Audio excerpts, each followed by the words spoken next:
Episode 634.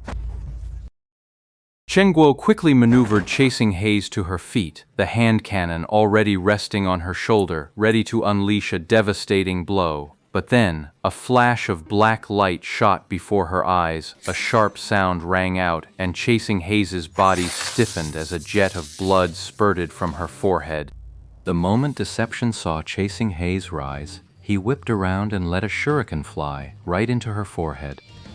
A shuriken is a level 5 ninja skill. The damage is nothing special, but getting hit comes with a pretty strong stun effect. Chasing Haze took one of those shurikens square in the chest. Her attack fizzled, her body locked up, and she could only watch as Deception slipped further away. I'll kill him. Chengguo, having suffered one setback after another, was fuming, unlike Tang Ru, who would just grit her teeth and let her actions speak for her. When Boss Chen got riled up, she always had to shout out her battle cry first to let off some steam. Kill who? Tang Ru heard the commotion and immediately set down her game to come see what was happening. Easy, easy. I've got this. Yishu's Lord Grimm was right there. It wasn't that he didn't come to help. The exchange between Deception and Chengguo had happened in an instant, from the earth-splitting Ku's ambush, to the backbinding Kuf that floored Chengguo, to the shuriken he tossed as cover while retreating. It was all over in a matter of moments. Chengguo heard Yeshu's voice, and then saw Lord Grimm leap down from the rooftop over there, cutting off Deception's escape route. Mid-air, Lord Grimm's blade was already drawn, slashing the sky, a gorgeous crescent of moonlight arced down from above. Deception reacted fast too, a sudden dead stop, and the sword light landed a step ahead of him, kicking up a spray of dirt. Oh great one, your aim is a bit off, isn't it? Chengguo watched Yeshu's attack miss, and made her displeasure known. Knowledge? This is called predictive attack. Where did that attack even go? He predicted and dodged it. This guy's got some skill. Yeshu spoke, and Lord Grimm had already landed, right in front of Deception, cutting off his path. Deception didn't just stand there. He skidded to a halt, dodging that slash, then immediately lunged forward. Seeing Lord Grimm move to intercept, he whipped out a shuriken and threw it. But unlike his attack on Chengguo, this time he didn't throw just one shuriken, he threw 3. This could be considered a hidden property of the shuriken, using technique to throw more than one at a time. In theory, it's similar to a blade master's sword dance step. Both rely on precise execution to achieve the effect. Deception fired off 3 shuriken in a perfect triangle formation toward Lord Grimm. The angle was quite clean. But Yishu's experience was something else entirely. 3 shuriken were nothing in his eyes. He charged diagonally without pause, and just as the blades reached him, he executed a Z-shake. What set it apart even more was that his character twisted sideways mid-motion, squeezing through the narrow gaps between those shurikens where a straight-on approach would have been impossible. Deception was clearly brimming with overconfidence. He threw those 3 shuriken, fully expecting to make a clean getaway, never once imagining his opponent could slip right through the gap between them. It wasn't until Lord Grimm transformed his myriad manifestations umbrella into a priest-class scythe and swung it at Deception from behind that the guy finally snapped to attention. Deception's reflexes were still sharp. He flipped backward, and Lord Grimm's scythe sliced through empty air. Deception twisted mid-roll, launching himself into the air. He spun around mid-flight, spotted Lord Grimm off to his diagonal rear, and immediately raised both hands to chest level, forming a hand seal in a blur of motion. Ha, flame slash. Yishu chuckled, and to Deception, that sound was genuinely startling.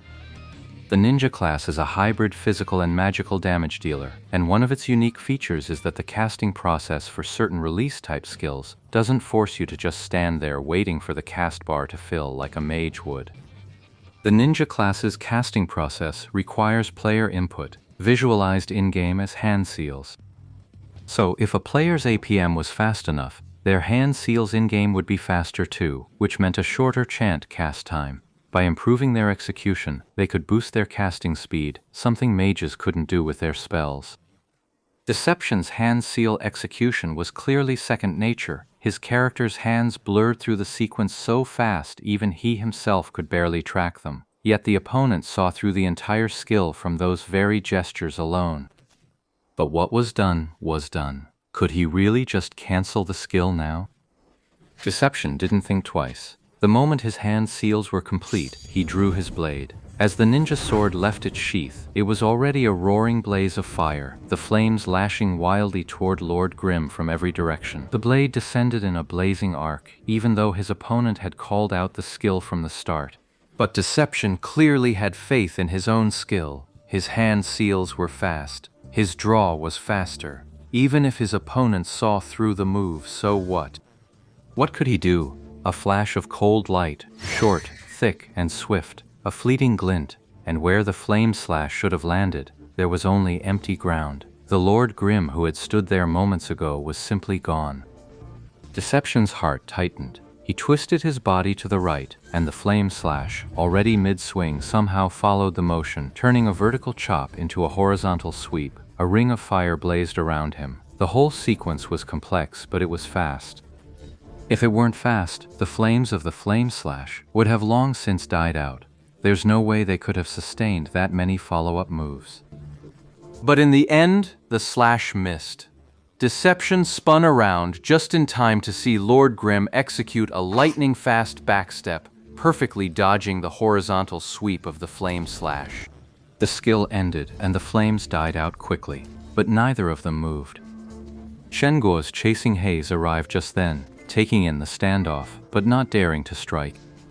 Shenguo turned to look at Yeshu beside her and saw an expression of unprecedented gravity on his face, one she had truly never seen on him before. This guy had always handled every aspect of glory with an effortless, casual ease. But today this scavenger actually put that much pressure on Yeshu. Shenguo remembered clearly that even during the duel with Huang Shaotin in the arena a few nights ago, Yeshu hadn't looked this serious. Shenguo didn't dare to make a sound. Chasing Haze quietly stepped aside as well, both of them silently watching the two men. If I weren't carrying so much stuff, you wouldn't have gotten away. Deception suddenly spoke, his words clipped and stiff, as if he wasn't used to talking. If I hadn't known you were carrying so much stuff, I wouldn't have done this. Words are pointless. Deception suddenly spoke again, then slashed out with his blade in a single, swift stroke. This time, no skill, just a plain attack. Yeshu was already on guard. He immediately had Lord Grimm sidestep and slash out with his sword. Another ordinary attack, no skill used. In an instant, their blades clashed and locked in a furious dance, as if by unspoken agreement, both relying on nothing but ordinary strikes, holding back their skills. Normal attacks lacked flashy sword beams or light effects, but with both fighters moving at blinding speed, their forms were already wreathed in a blur of steel and shadow.